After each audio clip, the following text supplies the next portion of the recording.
जब मैं इन्वेस्टर्स के पास सिंगापुर या हांगकांग जाता हूँ तो कई बार वो मजाक में कहते हैं कि आप यहाँ क्यों आते हैं, आप बीकेसी जाइए, हमसे बड़े इन्वेस्टर्स तो वहाँ बैठे हैं, अब देखिए वहाँ कितना पैसा आ रहा है। सब कहते हैं कि इन्वेस्टर्स बदल गए हैं। वो लोग हैं जिनके पास पैसा है, इंफॉर्मेशन है और डिसीजन लेने की कैपेबिलिटी है, ये एक तरह के लोग हैं।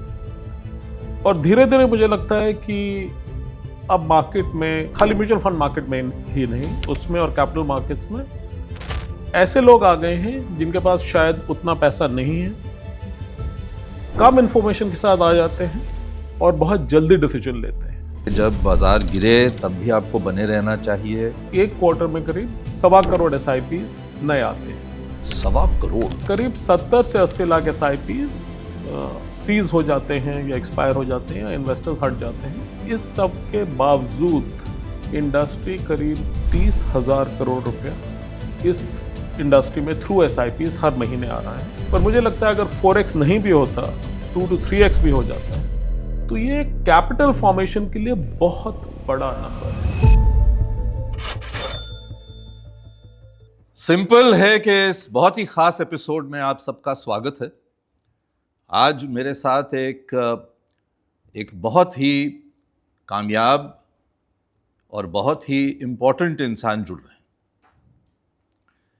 जब भारत में आउटसोर्सिंग की लहर शुरू हुई थी, काफी साल हो गए इस बात को, तब ये वहां पर एक पायनियर के रूप में उभरे। और आज पिछले 10 साल में जिस तरह से म्यूचुअल फंड इंडस्ट्री की, भारत की डेमोक्रेटाइजेशन की, फाइनेंशियल डेमोक्रेटाइजेशन की जब लहर उठी, तो भी ये उसमें एक पायनियर बन के उभरे। अनुज कुमार, जो करंटली मैनेजिंग डायरेक्टर हैं कैम्स के, कैम्स जैसा आप सब जानते हैं क्योंकि आप सब ने अगर निवेश किया है तो कैम्स का नाम ज़रूर आपने सुना होगा, देखा होगा, जो एक नर्व सेंटर है जिसे कहते हैं हमारे पूरे इस उभरते म्यूचुअल फंड और इक्विटी और बाकी फाइनेंशियल प्रोडक्ट्स के सेक्टर में। बहुत बहुत खुशी हो रही है अनुज आपसे बात करने की। Thank you very much for coming. हम अक्सर म्यूचुअल फंड मैनेजर्स और म्यूचुअल फंड CEOs से बात करते हैं, लेकिन आप तो उन सब की नस नस जानते हैं क्योंकि सारा डेटा आपके थ्रू जाता है। Thanks very much Vivek for having me over. बहुत खुश हूँ मैं यहाँ आके। ये बताइए कि इन्वेस्टर बिहेवियर, क्योंकि आप तो डेटा देखते हैं, डेटा से बात करते हैं, सब कहते हैं कि इन्वेस्टर्स बदल गए हैं, अब लॉन्ग टर्म सोचते हैं, घबराते नहीं हैं जब कोई करेक्शन आती है। आपका डेटा आपको क्या बताता है?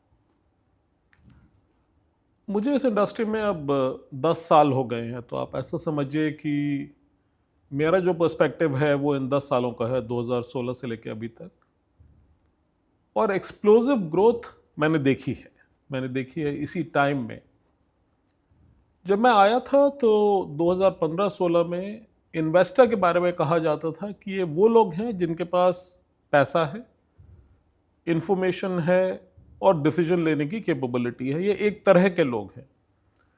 और धीरे धीरे मुझे लगता है कि अब मार्केट में, खाली म्यूचुअल फंड मार्केट में ही नहीं, उसमें और कैपिटल मार्केट्स में ऐसे लोग आ गए हैं जिनके पास शायद उतना पैसा नहीं है, कम इंफॉर्मेशन के साथ आ जाते हैं और बहुत जल्दी डिसीजन लेते हैं। और पहले हम सुनते थे कि मार्केट के अप्स एंड डाउन्स हर एक के लिए नहीं है, हर आदमी प्रोसेस नहीं कर पाता और लोग गलत डिसीजन लेते हैं। और आज मुझे ऐसा लगता है कि जिसको बिहेवियरल चेंज कहते हैं, कि लोगों के पास क्षमता है कि गलत डिसीजन लेने के बाद वो पैनिक ना करें, अगर गलत लिया भी है, टिके रहें और बहुत जल्दी, जिसे कहते हैं हड़बड़ा कर या किसी भी वजह से एग्जिट करने की कोशिश ना करें। तो कम पैसे वाले लोग, कम इंफॉर्मेशन वाले लोग, ज़्यादा डिसाइसिव लोग, ज़्यादा लंबे समय तक रहने वाले और ना डरने वाले, ये कंप्लीट बिहेवियरल चेंज है। शायद 10 साल कम समय है इसके लिए। हो सकता है मैं ऐसा इसलिए कह रहा हूँ क्योंकि मैंने वही 10 साल क्लोजली देखे हैं, बाकी के तो बारे वही में 10 साल तो मेन ही 10 साल थे जहाँ जरूर हाइपर ग्रोथ आई। ज़रूर।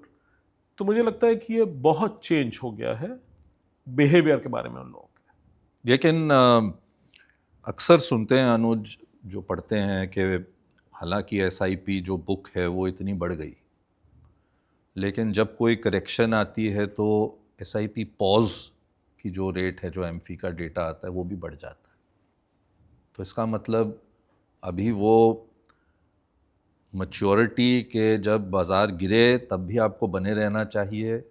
क्या आप मानते हैं? आपका डेटा भी यही दर्शाता है। एसआईपी के बारे में ऐसा समझिए कि मैं आपको कैम्स का डेटा बताता हूँ कि हमारे पास एक क्वार्टर में करीब 1.25 करोड़ एसआईपीज नए आते हैं। 1.25 करोड़ नए एसआईपी रजिस्टर होते हैं और करीब 70 से 80 लाख एसआईपीज सीज हो जाते हैं या एक्सपायर हो जाते हैं या इन्वेस्टर्स हट जाते हैं। ये 70 लाख उस 1.25 करोड़ का हिस्सा ऐसा नहीं है कि ज़रूरी उन्हीं में से हों, पिछले टर्म के हो सकते हैं, खाली 2 नंबर्स हैं। तो ये ज़रूर है कि एसआईपीज एक्सपायर होते हैं, लोग एग्जिट करते हैं उनसे जल्दी, और ये एक ऐसी चीज़ है जिस पे इंडस्ट्री काफ़ी फोकस्ड है कि इसे ठीक करना है। पर इसको आप मार्केट से कोरिलेट मत करिए, इसका मार्केट से कोई कोरिलेशन नहीं है। ये अच्छी मार्केट में भी होता है, बुरी मार्केट में भी होता है, और मुझे लगता है कि ये शायद एक्सपेक्टेशन और डिलीवरी का मिसमैच है कि लोग सोचते हैं कि 3-4 महीने में कुछ हो जाएगा, 3-4 महीने में कुछ नहीं होता। तो फर्स्ट ईयर अट्रिशन बहुत ज़्यादा है एसआईपीज में। तो इंडस्ट्री को पता है कि ये प्रॉब्लम सॉल्व करनी है, पर प्रॉब्लम हम लाखों लोगों के थ्रू सॉल्व कर रहे हैं क्योंकि वो लोग डिस्ट्रीब्यूटर्स हैं या एडवाइजर्स हैं या बैंक्स के आरएम्स हैं। तो उनको ये काम करना है, कन्वे करना है कंज्यूमर को कि आपको इतनी जल्दी नहीं रिएक्ट करना। आप ऐसा समझिए कि इस सब के बावजूद इंडस्ट्री करीब 30,000 करोड़ रुपया इस इंडस्ट्री में थ्रू एसआईपीज हर महीने आ रहा है। अगर मैं आपको कोविड के टाइम में ले जाऊं, 5 साल पहले ये नंबर 1/4 था, करीब 7 से 8,000 करोड़। और आप ये सोचिए कि अगर ये ट्रेंड रह गया, मैं मतलब उस तरह से ब्रेजन ऑप्टिमिस्ट नहीं हूं, मैं रियलिस्ट हूं, पर मुझे लगता है अगर 4x नहीं भी होता, 2 to 3x भी हो जाता है, तो ये कैपिटल फॉर्मेशन के लिए बहुत बड़ा नंबर है। मैं एक लिस्टेड कंपनी मैनेज करता हूं। जब मैं इन्वेस्टर्स के पास सिंगापुर या हांगकांग जाता हूं तो कई बार वो मजाक पे कहते हैं कि आप यहाँ क्यों आते हैं, आप बीकेसी जाइए, हमसे बड़े इन्वेस्टर्स तो वहाँ बैठे हों, अब देखिए वहाँ कितना पैसा आ रहा है। और ये पिछले 5-6 साल का बिहेवियरल चेंज है जो मैंने खुद होते हुए देखा है। और मुझे लगता है कि जैसे जैसे ये इंफॉर्मेशन की प्रॉब्लम और डिसीजन मेकिंग की प्रॉब्लम थोड़ी थोड़ी बेटर होती गई, और हर साल बेटर हो रही है थोड़ी थोड़ी, तो हमें ये लगेगा कि इन्वेस्टर का स्टे ऑन करने का पोटेंशियल और बढ़ेगा। वो गलत डिसीजन और हेस्टी डिसीजन, मैं गलत भी नहीं कहूँगा, हेस्टी डिसीजन शायद सबसे बड़ी प्रॉब्लम है, वो लेना और कम करेगा। विमेन जिन पर बहुत फोकस रहता है, क्या आप उनका जो नंबर है वो बढ़ता देख रहे हैं? विमेन की स्टोरी एज इन्वेस्टर्स मेरे ख्याल से सबसे शानदार स्टोरी है। तो हम ब्रांडेड स्टोरीज करते हैं मिलेनियल्स के बारे में, विमेन के बारे में और B30 के बारे में, बट क्योंकि आपने विमेन पूछा है तो मैं विमेन के बारे में बताता हूँ कि पहले विमेन एक पैन नंबर होती थी, वो घर का हिस्सा होती थी, उनके नाम से इन्वेस्टमेंट की जाती थी। डिसीजन क्या उनका होता था? शायद नहीं। पैसा क्या उनका होता था? पैसा उनके बैंक अकाउंट में होता था, इसलिए मान लेते हैं कि पैसा उनका था, पर क्या वो उसे अर्न करके ला रही थी? शायद नहीं। अगेन पिछले 10 साल में आप समझिए कि ये चेंज हो गया है। विमेन अपना पैसा मैनेज कर रही है। उनमें से करीब जो विमेन इन्वेस्टर्स हैं, करीब करीब आधी आप समझिए एम्प्लॉयड हैं। तो बहुत सिंपल चीज़ है, जो एम्प्लॉयड है उसे मंथली सैलरी मोरलेस हमेशा मिलेगी, और जैसे मंथली सैलरी मिल रही है वो अपना डिसीजन खुद ले रही है। और विमेन, आप अगर आप इंडिविजुअल इन्वेस्टर्स, सिर्फ एक नंबर देखिए कि विमेन का इंडिविजुअल इन्वेस्टर्स के AUM में जो हिस्सा है वो करीब 30% से ऊपर पहुंच गया है, 33-34%। ये बहुत बड़ा नंबर है। ये नंबर पहले भी कुछ ना कुछ नंबर था, बट अब क्योंकि वो अपना डिसीजन खुद ले रही हैं, करीब आधी सैलरीड हैं, उनकी सैलरी से वो इन्वेस्टमेंट आ रही है, तो उनके नंबर्स बढ़ रहे हैं, उनकी डिसीजन मेकिंग पावर बढ़ रही है, और सबसे बड़ी बात मेरे ख्याल से उनकी इंडिपेंडेंस बढ़ रही है। और मेरे ख्याल से ये एक 10 साल का और रनवे है जब तक कि आप बढ़ता हुआ देखेंगे। आपने जो आप एक क्रांति लेके आए स्कैम्स, वो थी केवाईसी को आसान बनाना। आपने काम किया साथ में म्यूचुअल फंड्स के, उसमें और क्या गुंजाइश है? अभी हम पढ़ते हैं कि सरकार ने भी खुद ही अनाउंस किया पिछले हफ्ते कि एक ऐसा केवाईसी आए कि बार बार लोग अलग अलग प्रोडक्ट्स के लिए ना करते फिरें।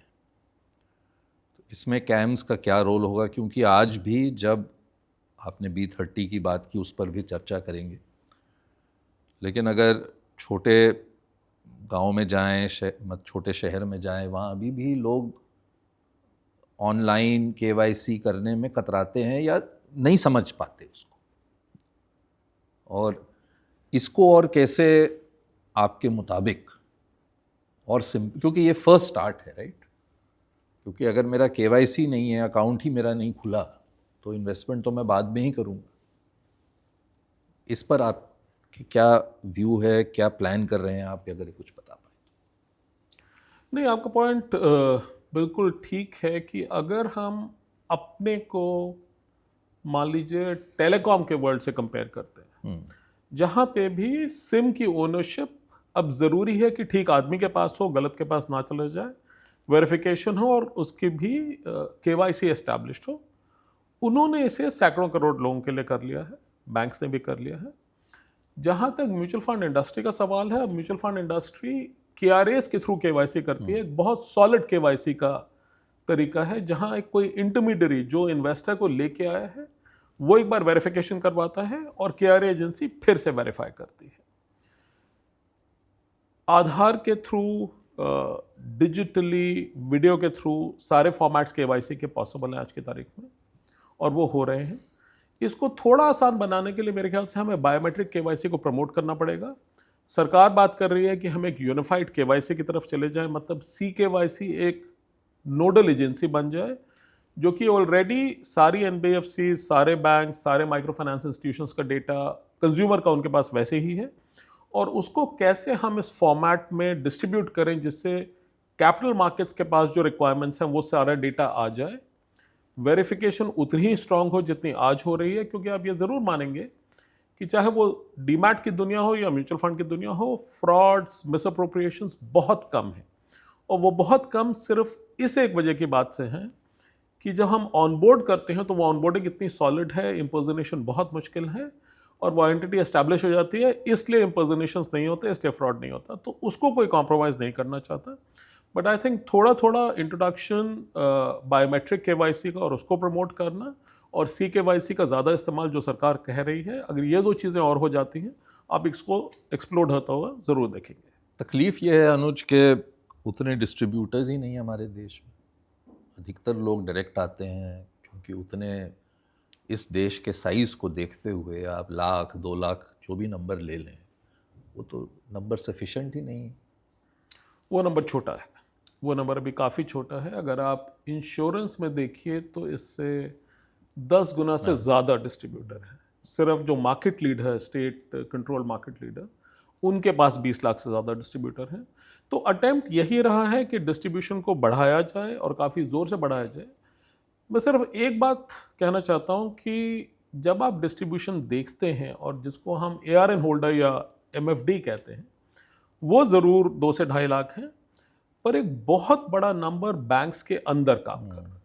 जो बैंक्स के अंदर, बैंक्स की ब्रांचेस में, हज़ारों ब्रांचेस में 10 लाख से ऊपर लोग हैं जो कि म्यूचुअल फंड्स को डिस्ट्रीब्यूट कर रहे हैं। आप कह सकते हैं कि वो एक थोड़ा सा रिस्ट्रिक्टेड स्पेस है, क्योंकि वो बैंक के अंदर है, उसी बैंक के कस्टमर के लिए है, पूरे बाजार के लिए नहीं है।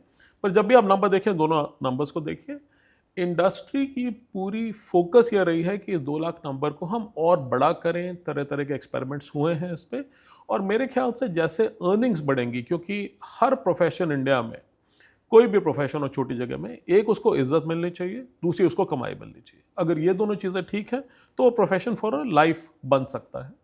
काफ़ी MFDs for a life successful हुए हैं, बट आई वुड एग्री कि अभी वो नंबर छोटा है और इंडस्ट्री को इस दिशा में और मेहनत करनी है। क्योंकि आपने अपने अर्ली करियर में, और इस पे और बात करूंगा जैसे जैसे चर्चा आगे चलेगी अनुज, इतना आपने ग्लोबल कंपनीज के साथ काम किया, डेटा रिलेटेड, टेक्नोलॉजी रिलेटेड, ये आपसे बाद में पूछूंगा कि यहाँ कैसे आ गए आप। लेकिन एआई पे आजकल बहुत चर्चा, और आपने कुछ प्रोडक्ट्स भी अपने लॉन्च किए हैं, आई थिंक कैम्स लेंस करके, जिससे कि आप मदद कर रहे हैं जो डिस्ट्रीब्यूटर्स हैं एआई यूज़ करके उन्हें कैसे आप हेल्प कर सकते हैं। तो क्योंकि आप एक टेकी नहीं है लेकिन एक टेक्नोलॉजी रेवोल्यूशन, टेक्नोलॉजी का यूज़ कैसे किया जाए उस क्षेत्र से आते हैं आप, तो एआई का क्या असर पड़ने वाला है बोथ डिस्ट्रीब्यूशन पे, एडवाइजरी पे, और जो प्रोडक्ट मैन्युफैक्चरर्स हैं उनके लिए, अगर आप ये ज़रा समझा पाएँ दर्शकों। देखिए, एआई का असर हर सेगमेंट पे पड़ेगा इस मार्केट में, बट मैं इस चीज़ का एडवोकेट नहीं हूँ कि कोई भी स्किल या कोई भी इस पूरे तंत्र में कोई हिस्सा रिप्लेस होने वाला है। मैं उसका बिल्कुल भी एडवोकेट नहीं हूँ। मैं आपको कारण बताऊंगा। यही बातें एजुकेशन के बारे में कही गई थी आज से 25 साल पहले कि जैसे ही कंटेंट और बड़े बड़े टीचर्स के वीडियोस ऑनलाइन अवेलेबल होंगे, स्टैंडर्ड पेडागॉजी की ज़रूरत नहीं पड़ेगी, स्कूल्स की रेलेवेंस कम हो जाएगी, ऑनलाइन टीचिंग बहुत बढ़ जाएगी। बट हम में से कोई भी अपने बच्चे को ऑनलाइन स्कूल में नहीं भेजना चाहता। हम अभी भी टीचर चाहते हैं, क्योंकि एक in person influencing, social adjustment, बहुत सारी चीज़ें हैं जो कि ऑनलाइन की दुनिया नहीं सिखा सकती। तो मैं इस चीज़ का एडवोकेट नहीं हूँ कि कोई भी चीज़ रिप्लेस होगी, बट एक चीज़ ज़रूर है कि अगर आप अभी बैठे बैठे आज से 3 साल पहले कोशिश करते कि सबसे अच्छा गोल्ड ETF, सबसे कम चार्ज वाला कौन सा है टॉप 20 म्यूचुअल फंड्स में, तो आसानी से आपको आंसर नहीं मिलता, आपको कुछ कोशिश करनी होती। आज कोई भी एआई इंजन आपको घर बैठे बता देगा। तो इंफॉर्मेशन अवेलेबिलिटी ज़रूर आसान होगी, डिसीजन मेकिंग थोड़ी सी आसान होगी, ट्रांजैक्शन बहुत आसान हो जाएगी। ट्रांजैक्शन ऑलरेडी आसान हो चुकी है, वो बहुत आसान हो जाएगी। बट मेरे ख्याल से एक फिजिकल एनवायरनमेंट में डायलॉग के थ्रू, इमोशनल कनेक्ट के थ्रू अभी भी लोग एडवाइस करेंगे, एडवाइस चाहेंगे। कुछ लोग जिनको पिछले 10 साल में डू इट योरसेल्फ में जाना था, और अगर आप 10 साल पहले के आर्टिकल्स पढ़ें, आप 2017 के आर्टिकल्स पढ़ें, तो ये कहा जा रहा था कि जो इंडिविजुअल अपनी टिकट्स ऑनलाइन बुक कर रहा है, ग्रोसरी ऑनलाइन खरीद रहा है, वो म्यूचुअल फंड क्यों ऑनलाइन नहीं खरीद लेगा। पर ऐसा नहीं हुआ। सारे लोग ऑनलाइन खरीदने में नहीं गए। अभी भी एक फ्रैक्शन ऑफ द AUM है, और एक फ्रैक्शन ऑफ द कस्टमर्स है जो उस रास्ते से आ रहे हैं। काफ़ी कस्टमर्स दूसरे रास्ते से भी आ रहे हैं। तो मेरे ख्याल से ये दोनों चीज़ें मिक्स होकर रहेंगी। इन्फॉर्मेशन आसानी से मिलेगी, डिसीजन मेकिंग आसान हो जाएगी, ट्रांजैक्शन आसान हो जाएगी, but human connect, human advice की ज़रूरत आगे भी पड़ती रहेगी। कुछ एरियाज हैं जो हमने आइडेंटिफाई किए हैं। मैं आपको कैम्स लेंस के बारे में बताता हूँ। इंडिया में मल्टीपल रेगुलेटर्स हैं फाइनेंशियल सर्विसेज डोमेन के अंदर। जैसे कैम्स 4 रेगुलेटर्स के अंडर था, जो कि सेबी, RBI, IRDA और PFRDA हैं, और अब गिफ्ट सिटी अथॉरिटी बन गई है, वो हमारी 5th रेगुलेटर है। कुछ और भी हैं, पर अभी मैं सिर्फ इन 5 के बारे में बात करूंगा। नए नए सर्कुलर्स निकलते हैं, उन सर्कुलर्स की इंटरप्रिटेशन होती है। कई बार 15-20 सर्कुलर कंडेंस होके एक मास्टर सर्कुलर बन जाता है। उसमें 2-3 डेट्स चेंज होती हैं, 2-3 चीज़ें चेंज होती हैं। नॉर्मल आदमी बिल्कुल भी कीप पेस नहीं कर सकता। ऑर्गेनाइजेशंस ने हालांकि पब्लिश नहीं किया है कि कॉस्ट ऑफ कंप्लायंस क्या है। अगर आप हमारी म्यूचुअल फंड इंडस्ट्री लें कि उसका कॉस्ट ऑफ कंप्लायंस क्या है, but I am very sure कि अगर वो नंबर निकाला जाएगा तो वो 1 से 2% ऑफ रेवेन्यू जरूर होगा, cost of controls, compliance and managing risk. Camps lens जो हमने बनाया है वो एक ऐसा प्रोडक्ट है जहां पे कि हम रेगुलेटर्स की वेबसाइट पे जो भी इंफॉर्मेशन आती है उसे तुरंत पिक कर लेते हैं विद इन एन आवर। आप कह सकते हैं कि ये चीज़ें तो बाकी LLMs भी कर रहे हैं, बट वो बहुत सारी चीज़ें कर रहे हैं। वो सिनेमन रोल बनाने की रेसिपी भी ढूंढ रहे हैं, हम उसको नहीं ढूंढ रहे हैं। हम सिर्फ रेगुलेटरी सर्कुलर्स ढूंढ रहे हैं। तो हम तुरंत उसको प्रोसेस करते हैं, और उसका जो जिसे कहते हैं एसेंस, वो हम अपने सारे कॉन्स्टिट्यूएंट्स को उसी दिन बता देते हैं। हम फिर उन्हें बताते हैं कि आपके पास 1000 एम्प्लॉयज़ भी हैं, आप शायद इन चीज़ों पे इनका एक क्विज़ लेना चाहें, तो हम उनको एक क्विज़ देते हैं कि आप इस क्विज़ को अगर आप एडमिनिस्टर करना चाहें तो आपको इसको एडमिनिस्टर कर लीजिए।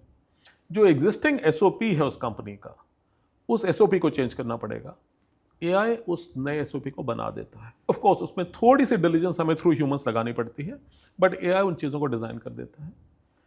हमारे पास करोड़ों फोलियोज हैं, 10 करोड़ से ज़्यादा फोलियोज विद बैलेंसेस हैं, साल के 110 करोड़ ट्रांजैक्शन हैं।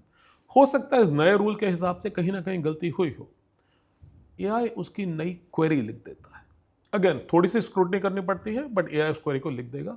उस क्वेरी के थ्रू आप निकाल सकते हैं कि 11 करोड़ फोलियोज में कहीं पे इस नए रूल की वायलेशन तो नहीं हो रही है। और ये सिर्फ हम नहीं कर सकते, ये अब कोई भी कर सकता है। हम इसको अब अवेलेबल कर रहे हैं, ये कुछ एएमसीज के साथ अभी क्लोज यूज़र ग्रुप में अवेलेबल है। बट ये टूल क्या करेगा कि हज़ारों लाखों लोगों को, इंक्लूडिंग कॉलेज स्टूडेंट्स, इंक्लूडिंग जिन डिस्ट्रीब्यूटर्स की हम बात कर रहे हैं जो अब इस बिज़नेस में आना चाहते हैं, उनके लिए रेगुलेशन की अंडरस्टैंडिंग को बहुत आसान और नियर इंस्टेंट बना देगा। वो सर्टिफिकेशन लेना चाहेंगे तो सर्टिफिकेशन ले सकते हैं, क्विज लेना चाहेंगे तो क्विज ले सकते हैं, नया प्रोसेस बन जाएगा, नई क्वेरीज बन जाएंगी। ये सारा प्रोसेस हमने ऑटोमेट कर दिया। आपने B30 की बात की थी पहले। अधिकतर जब म्यूचुअल फंड सीईओ से बात करता हूँ तो कहते हैं कि या स्टॉक एक्सचेंजेस हों या डिपॉजिटरीज हों कि अब हम 98% पिन कोड तक जा रहे हैं। ये एक मैट्रिक्स है सक्सेस का। ये तो फैक्ट है कि देश के हर कोने से लोग जुड़ रहे हैं अब मार्केट से। लेकिन B30 और बियॉन्ड अगर भी जाएं तो आपका डेटा आपको क्या बताता है कि क्या छोटे शहर या रीजन्स ऐसे कौन से हैं आपके मुताबिक जहाँ से एक बदलाव आ रहा है? मुंबई हो, दिल्ली हो, मेट्रोस हो, यहाँ से तो लोग आ ही रहे हैं, लेकिन ऐसी कौन सी जगहें हैं जहाँ से आप देख रहे हैं जिससे आपको खुशी मिलती है देख के? नहीं, आपने बहुत इंटरेस्टिंग सवाल किया। पिछले करीब 2-2.5 साल में एक हेडलाइन आप जर्नलिज्म में तो आपने पढ़ी होगी कि यूपी एज अ स्टेट, जहां मेरे ख्याल से शायद देश के सबसे ज़्यादा इंजीनियर्स मैन्युफैक्चर होते हैं, वो वहाँ काम करते हैं या नहीं करते, ये दूसरा सवाल है। कहीं ना कहीं जाते हैं देश में अलग जगह पे। तो यूपी और महाराष्ट्र काफ़ी कुछ एक कंपेटिटिव स्थिति में थे कि ज़्यादा डीमैट अकाउंट्स किसके पास है, ज़्यादा पेंशन अकाउंट्स किसके पास है, और ज़्यादा एमएफ अकाउंट्स किसके पास है। मैं वैसे तो दिल्ली से हूँ, बट रूट्स यूपी से हैं। यूपी ने काफ़ी मैट्रिक्स में महाराष्ट्र को ओवरटेक करना शुरू कर दिया। तो आप अगर हिंटरलैंड की बात करें तो मेरे ख्याल से 2-3 चीज़ें हुई हैं। एक, मोबाइल फ़ोन चीप हो गया है, 100 से 125 रुपए का इंटरनेट पैक है। तो मैं कई बार अपनी एक्सटेंडेड फैमिली में भी देखता हूं कि यूपी का बच्चा उसी ट्वैंग से इंग्लिश बोल लेता है जो कि बॉम्बे का बच्चा बोलता है, क्योंकि यूट्यूब का वीडियो वही दिख रहा है दोनों जगह, कोई फ़र्क नहीं। तो वो एसिमेट्री ख़त्म हो गई है। जैसे जैसे वो एसिमेट्री ख़त्म होती जाएगी, मेरे ख्याल से आप B30 की प्रोग्रेस को और ज़्यादा देखेंगे। डिफरेंशियल सिर्फ यही रहेगा कि क्या उन लोगों के पास सरप्लस पैसा उतना ही है कि नहीं, बट इन्वेस्टर अकाउंट ज़रूर वो ज़्यादा भेजेंगे। तो इन्वेस्टर अकाउंट्स में आप B30 को इंक्रीज ज़रूर होते हुए देखेंगे। 18-19-20% का AUM आपको पता ही है कि हो गया है। इंडिविजुअल AUM उससे ज़्यादा कंट्रीब्यूशन है। और मेरे ख्याल से डेमोक्रेटाइजेशन का सबसे बड़ा प्रिंसिपल यही है कि पहले जो एसिमेट्री थी कि इन चीज़ों के लिए बड़े शहर आना पड़ता था, अब बड़े शहर नहीं आना पड़ता। अब रिवर्स ट्रेंड के बारे में सुन रहे हैं, हमारे मुल्क में काम, कुछ बड़े मुल्कों में ज़्यादा, जहाँ रिवर्स ट्रेंड हो रहा है, लोग छोटे शहरों में वापस जा रहे हैं। आई एम श्योर कि अपॉर्चुनिटीज़ यहाँ पे भी होंगी। और यूपी का नाम मैं ज़रूर लेना चाहूँगा क्योंकि मेरे अपने पर्सनल एफिलिएशन वहाँ से हैं कि इन चीज़ों में काउंट्स काफ़ी बढ़ रहे हैं वहाँ से। एक जो दिक्कत थी जब म्यूचुअल फंड इंडस्ट्री शुरू हुई तो कई जो निवेशक थे वो सोचते थे कि म्यूचुअल फंड स्कीम खरीदना is like buying a stock. तो कई बार सवाल आते थे लोगों के कि मेरे पास 50 स्कीम्स हैं, 25 स्कीम्स हैं, 70 हैं, 100 हैं। उसके बाद ऑब्वियसली बहुत फाइनेंशियल एजुकेशन भी हुई, आउटरीच हुआ, लोगों को बताया कि इतना भी डाइवर्सिफाई मत कर बैठिए कि आप फ़ी ही भरे जा रहे हैं, ना कि कोई अपने पोर्टफोलियो में बढ़त देख रहे हैं। आज वो स्थिति बदली है क्योंकि आपके पास एक्स पोर्टफोलियो है, आपके पास एक्स लोग हैं जिनके पोर्टफोलियो, क्या ये ओवर डाइवर्सिफिकेशन 10-10 स्कीमें ले लीजिए, 15 ले लीजिए, ये चेंज हो रहा है क्या आपके मुताबिक? अगर आप एग्रीगेट नंबर देखें तो म्यूचुअल फंड्स में अगर पैन टू स्कीम रेशियो देखें, हालांकि ऐसा कोई बहुत कॉमन मेट्रिक नहीं है, मैं इन्वेंट कर रहा हूं खाली इस कॉन्वर्सेशन के लिए, तो वो रेशियो 2 से 3 के बीच होगा, बहुत ज़्यादा नहीं होगा। बट खाली मैं टांग इन चीक यही कहूंगा कि जर्नलिस्ट जब तक डाइवर्सिफिकेशन के बारे में लिखते रहेंगे, लोग डाइवर्सिफाई करने की कोशिश करेंगे। बहुत ज़्यादा कंटेंट है डाइवर्सिफिकेशन पे, बहुत सारे आर्टिकल्स हैं, तो जब इन्वेस्टर एक स्टेज पे पहुंच जाता है तो उसे लगता है कि ये करना ज़रूरी है मेरे लिए। और क्योंकि म्यूचुअल फंड्स वो स्कीम्स लॉन्च करते रहते हैं, उनका काम है लॉन्च करना, उनका काम है सेगमेंट्स को कवर करना। But I don't think mutual fund investors के साथ ये बहुत बड़ी प्रॉब्लम थी। पर पैन 2 से 3 स्कीम्स हैं, उतनी मेरे ख्याल से ठीक हैं, थोड़ी ज़्यादा होनी चाहिए। कुछ इवॉल्व इन्वेस्टर्स इसमें से होंगे 10 से 20% जो ओवर डिवर्सिफाइड हैं, उनको जरूर कंसोलिडेशन के बारे में सोचना चाहिए। एंड आई थिंक जो डिवर्सिफिकेशन का उल्टा कंसोलिडेशन या focus as a strategy in life है, उसके बारे में कोई नहीं लिखता, कुछ लोगों को लिखना चाहिए। जो पैसिव फंड्स हैं उन पे बहुत बातें चल रही हैं। अभी गोल्ड के रन के कारण ETF गोल्ड में हमने बहुत रुझान देखा। क्या ये कैटेगरी है जो आपका डेटा आपको दिखा रहा है कि ये बढ़ रही है? क्योंकि विदेश अगर देखें तो वहाँ पर ये बहुत बड़ी कैटेगरी। हमारे देश में डिफरेंट व्यूज़ हैं। कई लोग कहते हैं कि ये सही आपके लिए नहीं है, आप एक्टिव फंड में रहिए। लेकिन कहीं ये भी कहते हैं कि अगर ग्लोबल मार्केट्स जो हमसे बहुत आगे हैं, डेवलप्ड हैं, अगर वहाँ ये रुझान देखा गया तो यहाँ भी दिखा जाएगा। तो अभी जो आपके सामने डेटा है वो क्या दर्शा रहा है? डेटा ये दिखा रहा है कि जो पैसिव फंड्स हैं उनमें इंटरेस्ट ज़रूर बढ़ा है, इसमें कोई डाउट नहीं है, इंटरेस्ट ज़रूर बढ़ा है। पार्टिसिपेशन ETF और इंडेक्स फंड दोनों तरफ से है। मैं 1 मिनट के लिए गोल्ड और सिल्वर को बाहर छोड़ रहा हूँ क्योंकि mutual fund industry gold and silver दूसरी तरह से नहीं बेच पाती है। बिल्कुल।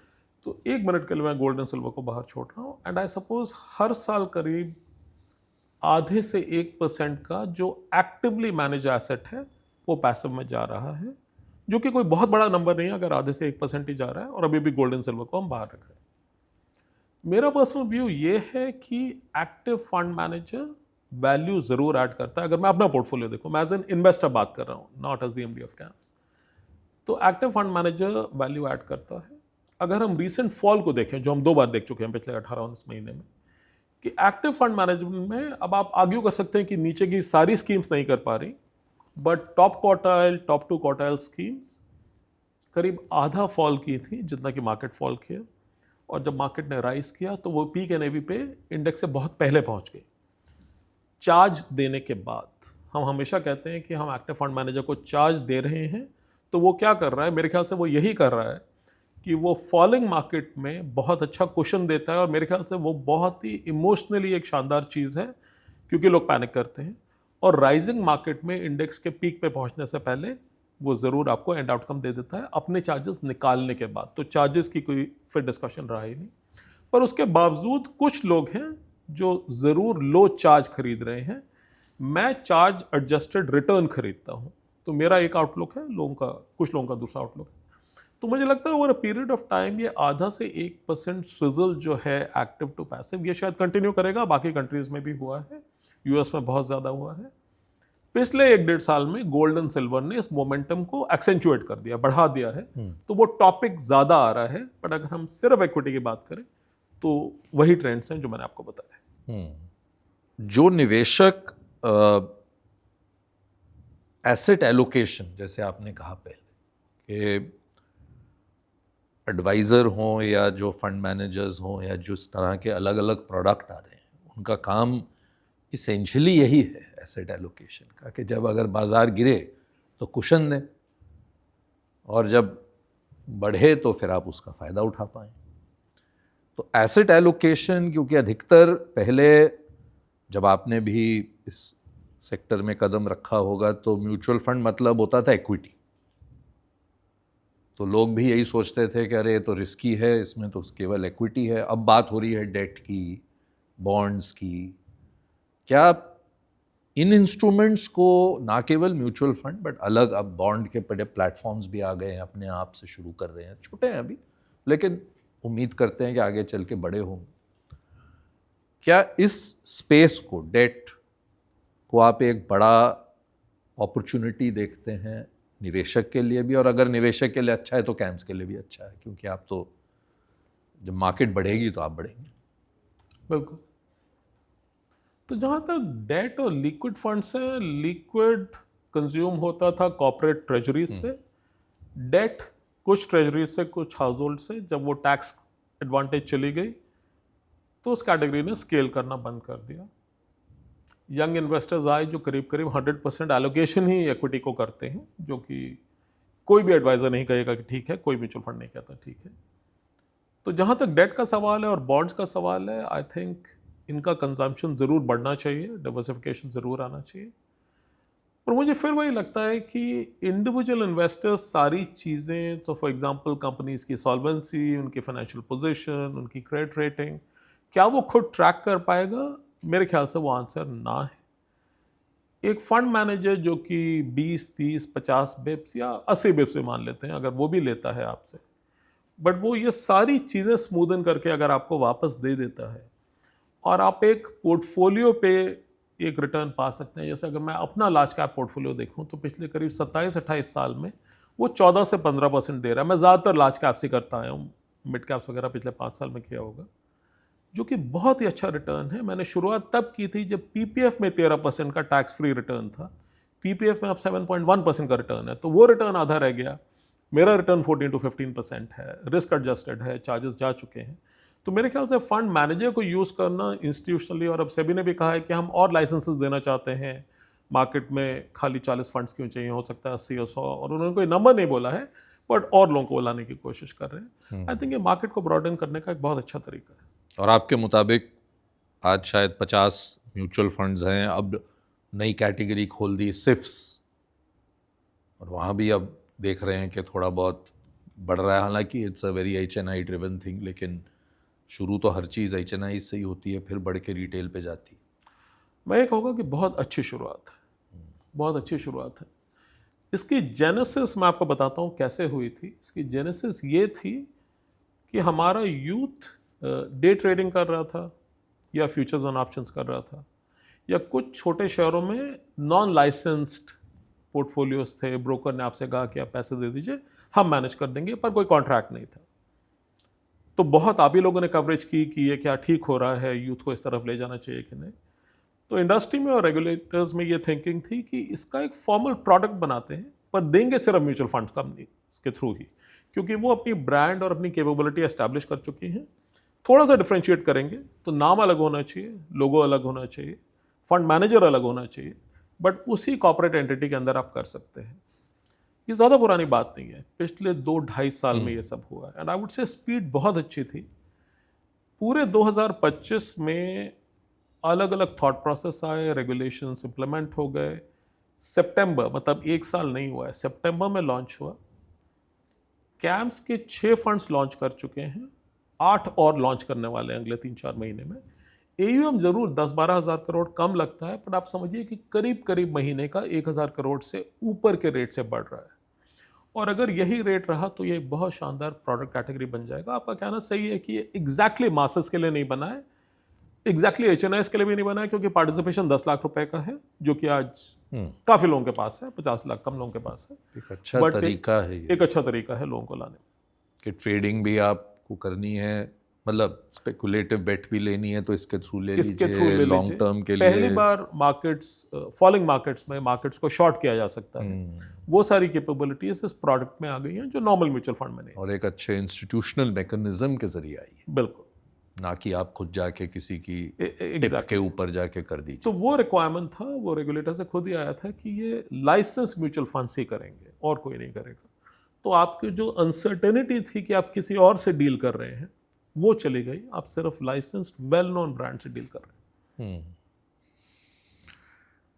अब लगभग कहते हैं 5 करोड़ के करीब यूनिक निवेशक हैं हो सकता है बढ़ गया हो नंबर, आपको बेटर होगी अंडरस्टैंडिंग, लेकिन और कॉन्ग्रेचुलेशंस, आपको 5 साल और दिए गए हैं कैम्स के हेड के लिए। अगले 5-10 साल में आप इस नंबर को कितना देखते हैं? मुझे ये लगता है कि ये जो 6 करोड़ का नंबर है, 6 करोड़ 6 प्लस का, ये उन लोगों का है जिन्होंने डिसीजन ले लिया मार्केट में आने के लिए। मुझे ये भी लगता है कि कम से कम 20 करोड़ और ऐसे लोग हैं जिनके पास इंफॉर्मेशन है, उन्होंने डिसीजन नहीं लिया। इंफॉर्मेशन और पैसा दोनों है। पैसा ज़्यादा चाहिए नहीं, आप आज की तारीख में 500 रुपये से भी इन्वेस्ट कर सकते हैं। मेरा ये विचार है कि जैसे और यूथ का पार्टिसिपेशन बढ़ता जा रहा है, हर साल आप देखेंगे तो आपको एज कैटेगरी 20 to 25 का कंट्रीब्यूशन हर साल 1-2% बढ़ता जा रहा है हमारे मार्केट में, और ये बढ़ता रहेगा क्योंकि जैसे ही वो लोग एम्प्लॉयमेंट में आते हैं, और कई तो जो कॉलेज में हॉस्टल में जाते हैं तभी से शुरू कर देते हैं, एम्प्लॉयमेंट में आते ही सब शुरू करते हैं। आई सपोज हम 1 से 6 करोड़ को 2016 से 26 को एक्सप्लोजन मान रहे हैं। मेरे ख्याल से अगले 10 साल में ये नेक्स्ट एक्सप्लोजन ज़रूर होगा। क्या ये 6 से 20 करोड़ हो जाएगा? I don't want to pain any नहीं, मैं कोई नंबर्स। नंबर मांग भी नहीं रहा ऐसे but मेरे स्पेसिफिक ख्याल आपसे, से लेकिन अगला एक्सप्लोजन ज़रूर आएगा। और आप ये देखिए कि पिछले 18-19 महीने में एक फॉलिंग मार्केट में बहुत सारी नेगेटिव न्यूज़ रोज प्रोसेस की है लोगों ने, डेली प्रोसेस की है, पर उन्होंने पैनिक नहीं किया। अब अगर यहाँ से उन्हें रिटर्न मिलता है, and everything depends on the markets कि मिलता है कि नहीं मिलता, वो हम देखेंगे ज़रूर, बट यहाँ से रिटर्न मिलता है, आई थिंक बहुत फेथ बिल्डिंग है। Service standards, complaints, frauds, any negative front page headlines, ये सब चीज़ें आप नहीं देखते इंडस्ट्री के बारे में। आई थिंक बहुत कॉन्फिडेंस बिल्डिंग है इन चीज़ों के थ्रू। तो मुझे लगता है कि नेक्स्ट एक्सप्लोजन ज़रूर आएगा। AUM में तो 100% आना चाहिए, नंबर ऑफ इन्वेस्टर्स भी by a significant portion multiply होनी चाहिए। अपने जेनरेशन के कई लोगों की तरह आपने भी पहले इंजीनियरिंग की और फिर IIM कैलकाटा चले गए। मतलब अपने जेनरेशन के जो ब्राइट लोग होते थे, इंटेलिजेंट लोग होते थे, अब 35 साल का लगभग आपका सफ़र हो चुका। क्या लर्निंग शेयर करना चाहेंगे यूथ से आप? क्योंकि भारत की जो डेमोग्राफी है, आपने भी कहा अभी यंग लोग हैं, यही अगले 20 साल तक आगे भारत को लेके जाएंगे। तो ऐसी क्या 1-2 लर्निंग्स हैं जो आप देना चाहेंगे कि ज़िंदगी भी पावर ऑफ कंपाउंडिंग ही होती है? इससे पहले मैं आपको एक छोटी सी कहानी सुनाना चाहता हूँ। वो कहानी ये है कि मेरे बैच के इंजीनियरिंग के 250 में से 100 लोग GRE देके US चले गए थे, और करीब 50 उसके बाद गए।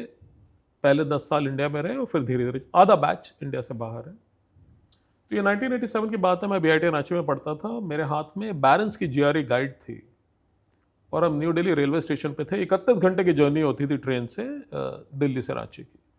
तो मेरे फादर ने वो गाइड मेरे हाथ में देखी, उन्हें पता लग गया कि टेक्स्ट बुक नहीं है, ये कोई और बुक है। तो उन्होंने मुझसे पूछा कि तुम ये क्या कर रहे हो? तो मैंने कहा मैं GRE का एग्ज़ाम देके बाहर जाना चाहता हूँ। 88 के दिसंबर में GRE था, ये 87 मिड की बात है। तो उन्होंने मुझसे कहा कि तुम अकेले हो घर पे, कभी सोचा है कि तुम्हारी मदर डील कर पाएंगी इस चीज़ के साथ कि नहीं? तो वो चीज़ मेरे दिमाग में लगी और मैंने कहा कि what would you like me to do? So he said I would, if I were you I would just throw this book away. तो मैंने बात मान ली, आज के बच्चे ज़रूर नहीं मानेंगे। और मैंने फिर कैट पे फोकस किया पूरी तरह से। आज जब उस टाइम कैंपस में हमारे शायद 10 या 12 कंपनीज प्लेसमेंट के लिए आती थी मैकेनिकल इंजीनियर्स के। मेरा पहला जॉब कैटरपिलर में था, मैंने ज्वाइन कभी नहीं किया। पर अब जब मैं ध्यान से देखता हूँ और अपने दोस्तों से बातें करता हूँ, खासकर उनसे जो चले गए थे, सब टच में हैं, काफ़ी कुछ टच में, तो मुझे लगता है कि शायद लाइफ का सबसे अच्छा वो एक डिसीजन था, मजबूरी में लिया गया, अनिच्छा के साथ। I would have said yes under protest to my father, पर मैंने डिसीजन लिया था। ये पिछले 35 साल की बात है। आई थिंक आज सबसे अच्छी अपॉर्चुनिटी यहाँ पे है। 10 साल से मैं इंडिया डोमेस्टिक में हूँ, उससे पहले 12-13 साल में MNCs में था। और मैं अब सबसे यही कहता हूँ कि इंडिया डोमेस्टिक में आप इस साइज़ की कंपनी में, ज़रूर नहीं है कि आपको किसी बहुत बड़े बैंक का CEO बनना है। अगर आप बन जाए, good luck to you, but आप किसी ऐसी कंपनी में काम करके देखिए जो रिचनेस ऑफ एक्सपीरियंस और सेटिस्फैक्शन है। पैसा एक चीज़ है, वो हम सब चाहते हैं, बट जिसे प्रोफेशनल सेटिस्फैक्शन कहते हैं। मैं आपको इंस्टेंस देता हूँ कि मुझे कई बार एयरपोर्ट्स पे कैंप्स के इन्वेस्टर्स मिलते हैं, कुछ इंस्टीट्यूशनल, कुछ इंडिविजुअल, जो साल में 2-3 बार खड़े होकर मेरे साथ सेल्फी लेते हैं। There is no more satisfying moment than that. तो अपॉर्चुनिटी यहाँ पे है, इंटेलिजेंस और हार्डवर्क हमारी कॉम के पास है। मैं खाली एक ही चीज़ कहना चाहता हूँ कि मुझे लगता है आज का यूथ बहुत इंस्टेंट रिजल्ट्स ढूंढ रहा है। वो ढूंढ रहे हैं और शायद उन्हें मिल नहीं रहा है। आप लग के काम करिए, जैसे मुझे 30-35 साल लगे, या आप अपने करियर को देखिए, टाइम लगता ही लगता है एक मुकाम तक पहुंचने के लिए। टाइम दीजिए हर चीज़ को। आई थिंक इस दुनिया में हम थोड़ी हेस्टली चलने की कोशिश कर रहे हैं, बट टैलेंट सबसे अच्छा यहाँ पे है, अपॉर्चुनिटी यहाँ पे है, यहाँ रहिए और कोशिश करिए अपने करियर को बिल्ड करने के लिए। इनफैक्ट आप पे जब रिसर्च कर रहा था देखा कि इतने लंबे करियर में भी मुश्किल से 2 या 3 जगहें आपने काम किया। ज़्यादा नहीं, ज़्यादा जगह तो आजकल जो ट्रेंड है कि 6 महीने में, 1 साल में यहाँ से वहाँ कूद पड़ें, ये चलें, ये हो सकता है शॉर्ट टर्म में आपको बेनिफिट दे दे, लेकिन शायद लॉन्ग टर्म, जैसे आपने कहा, जी, उसमें बने रहना, काम पे फोकस करना, ये आप मानते हैं कि ज़्यादा ज़रूरी है? बिल्कुल ज़्यादा ज़रूरी है। किसी भी चीज़ में ऊपर बढ़ने के लिए आपको मेरे ख्याल से 8 से 10 साल ज़रूर लगते हैं। अगर आप वो टाइम नहीं दे रहे हैं तो सक्सेस एक्सीडेंटल है, आपकी वजह से नहीं है। ये क्योंकि हम सोचते नहीं हैं और मानते नहीं हैं, पर मुझे लगता है 8 से 10 साल कहीं भी सक्सेसफुल होने के लिए कम से कम चाहिए। आपने इतना नाम कमाया आउटसोर्सिंग की इंडस्ट्री में, जब ये शुरू हुई इंडिया में, वहाँ से आपने एक तरह से रिस्क ही लिया कि आप एक पूरी नई फील्ड कैपिटल मार्केट में आ गए। हालांकि कैपेबिलिटी तो वही थी, लेकिन कई लोग ऐसा नहीं कर पाते। वो एक सेक्टर पकड़ते हैं और उसी में ही अपना पूरा जीवन निकाल देते हैं। तो मैं रिस्क एक शुरू से था, बट कुछ क्लिक करना चाहिए।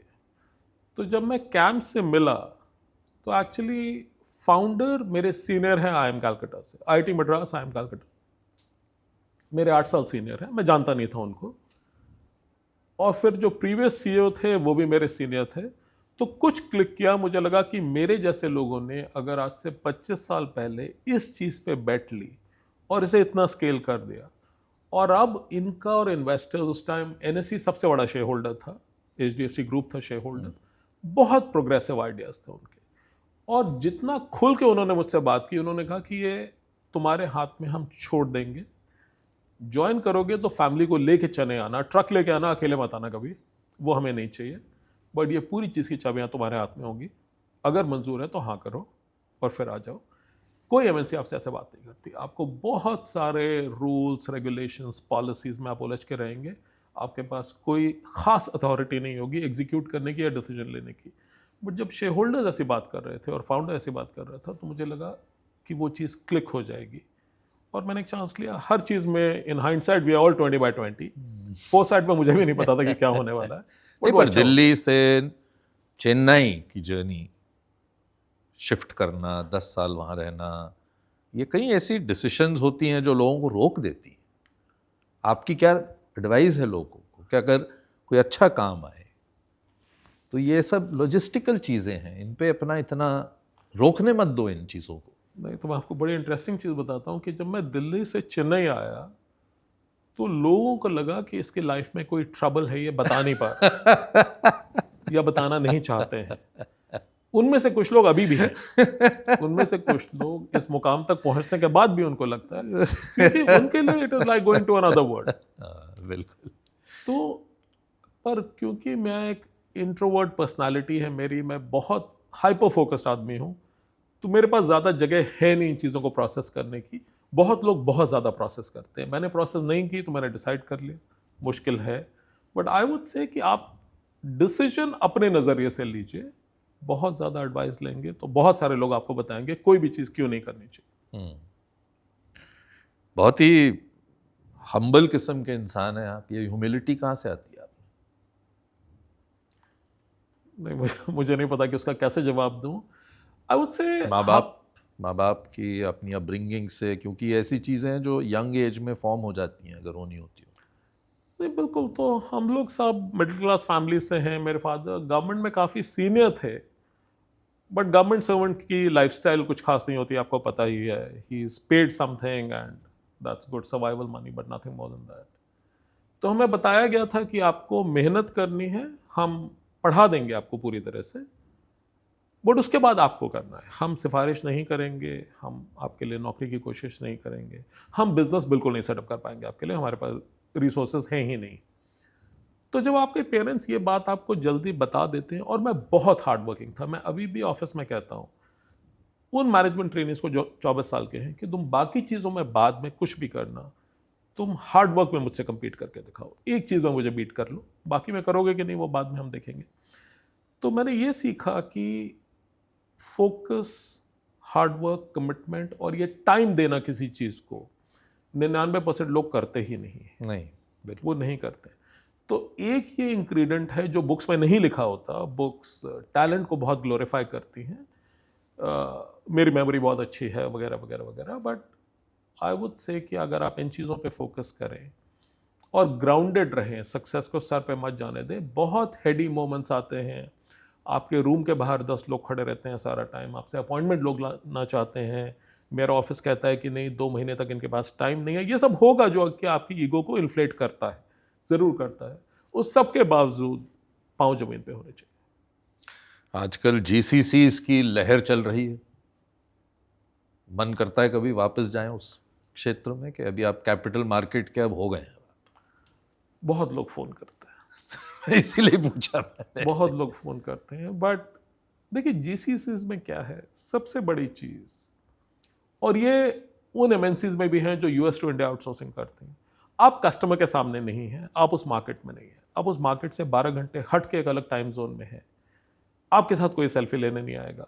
कभी भी आप अगर स्टोरी भी बनाएंगे तो नहीं कह सकते कि मैंने अपने लोगों के लिए, अपने मुल्क के लिए कोई काम लोगों को सोच के किया. आपने प्रोडक्ट बनाया, वो एक कमर्शियल सक्सेस था, एक बिल्कुल अलग चीज़ है. पर जो बात आपने कही कि गांव में केवाईसी नहीं हो पा रहा है तो कैसे करेंगे आप, इस सवाल का जवाब आपसे वहाँ नहीं पूछा जाता है. तो नहीं, मैं जीसीसी वापस नहीं जाऊँगा. ये एक छोटा जवाब. तो आप कैपिटल मार्केट के बिल्कुल में रहेंगे बिल्कुल, जब तक ये 20 करोड़ की नहीं होती. हाँ, और शायद उससे आ गया अगर टाइम रहा तो. मैं चाहता आपसे सेल्फी लेना, लेकिन मुझे सेल्फी लेनी नहीं आती. तो लेकिन फोटो जरूर लेंगे. बहुत बहुत धन्यवाद आने Thank के you लिए very much. Anuj. Thank you very much. Thank you. Pleasure.